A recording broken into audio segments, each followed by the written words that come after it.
Hi, it's Ashley again. I had my VSG weight loss surgery on September 23rd, 2019, which was 1 week ago today. And I am coming on to kind of fill everybody in on my first week post-op. I just did a video about my surgery day and my stay in the hospital overnight. And now I am moving on to day 1 post-op. So my surgery was Monday, so Tuesday would have been my day 1 post-op.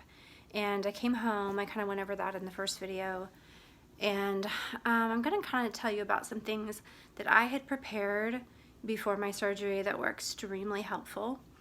I had gotten, we have kind of an extra room on our main level of our house that we don't really use very much, and so we had put a recliner with a table next to it, and then I had taken a few things like kind of a bag with a few things that I thought I might need in those first few days, and I had all of that down there and ready, and so that was really nice. I had a soft blanket with the recliner and my pillow and, you know, just a few things like that. And then the other thing that I did that I think was a tremendous help was I made little 2-ounce plastic cups full of all of my liquids that I would need to be drinking and tracking for those first few days. My surgeon wanted me to have 4 ounces of liquid an hour, and I had a little tracking sheet that I had to mark off and track so that I did not get dehydrated. And I was super worried about getting dehydrated and having to go back to the hospital. So I was very vigilant about my fluids and keeping track of them.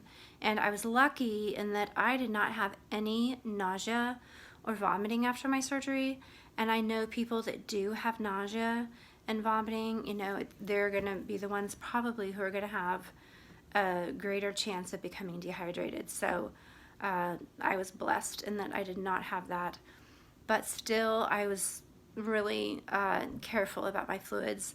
And so I had, we have a second refrigerator in our garage, and I put a tray in there, and I had the little 2-ounce clear kind of plastic cups with lids. I ordered them from Amazon, very inexpensive. You could buy 1-ounce size and 2-ounce size. I thought the 2-ounce size worked well. And then when I finished one of those, I could mark, because my tally sheet for my fluids was 4 little circles for each hour, so I could mark off 2 each time I drank one of my little 2-ounce cups. And I filled those with the sugar-free Jell-O, and I filled some with Smart Water just so I could make sure I was getting electrolytes. I did some with the Gatorade Zero. That has a sweetened flavor, so I knew that I might get tired of that. That's why I did some of the Smart Water too. I did some protein water, and then I labeled with a Sharpie each little cup with the initials what was inside. Like Smart Water was SW, and the Gatorade Zero was GZ, so, you know, it was easy for people. You know, I'd say, hey, go get me some Gatorade Zero, please, if I wasn't up to getting up yet that first day, and they could go out to the garage and grab it for me and bring it back in. And so those were tremendously helpful, and I used those probably the first 3 days that I was at home to really make sure I was getting in my fluids. And I think that they made it easy to get in my fluids and track my fluids. So if you, you know, have the time to prepare something like that for yourself before you have your surgery, I highly recommend it. And so my first day home post-op, like I said, I had that recliner kind of in that quiet room where I could close the doors and the pets couldn't come in, and we had set up an oscillating fan that has a little remote, which was perfect because then I could kind of turn that on, and it felt really nice, and it would also kind of drown out some noise.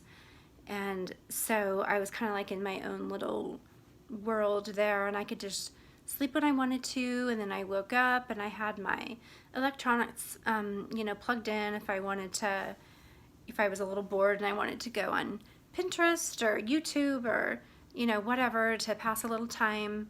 And then I would get up, and for my walking I would just walk around the house that first day. I didn't venture outside for a few days. So I just kind of walked, like there's kind of a loop around on our first floor, and I would just walk 4 or 5 loops around there, and just took it nice and slow. But I know the walking, you know, I was still having some of the gas pain in my shoulders, so I wanted to keep up that walking. So I just did it in the house, and it seemed to work fine. You know, and then I could walk out. I was on the main level, so I could go out with my family, you know, when they were there in the evenings and they were all fixing supper and eating, which, you know, it felt, or I mean, it smelled really good when they were fixing dinner, but it didn't make me want any. I wasn't hungry. I didn't feel any hunger yet at that point. I still actually don't really at this point, but the food did smell good. And I felt a little bit left out, just like, oh, everybody's sitting at the table having dinner together. And I kind of sat out in the kitchen in the same room so that I could talk with everyone and, you know, feel kind of included. But yeah, I was worried, like, how it might be to see everybody eat, and when I couldn't have it, I think I could have chicken broth, so, you know, Jello.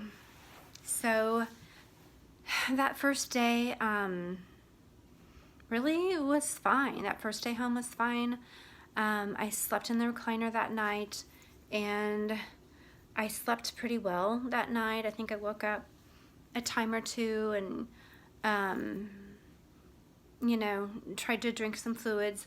Well, actually, I take that back. That first night, I was still taking my pain medications, and so I set my alarm, and then my husband had to come down and help me out of the recliner, and, you know, so that I could take my pain medication, use the restroom, and then I tried to walk a couple of laps around the house before I got back in the recliner. So, yeah, that first night, I was up a couple of times during the night and slept so-so. So that was Tuesday. And so then Wednesday, I actually experienced a problem that I did not find any other YouTube videos about, didn't really find much on the internet about it. And so I'm going to save that for my next video. I think it could be a fairly common thing that people have trouble with after this surgery. So stick around and find out what that is. Thanks. Bye.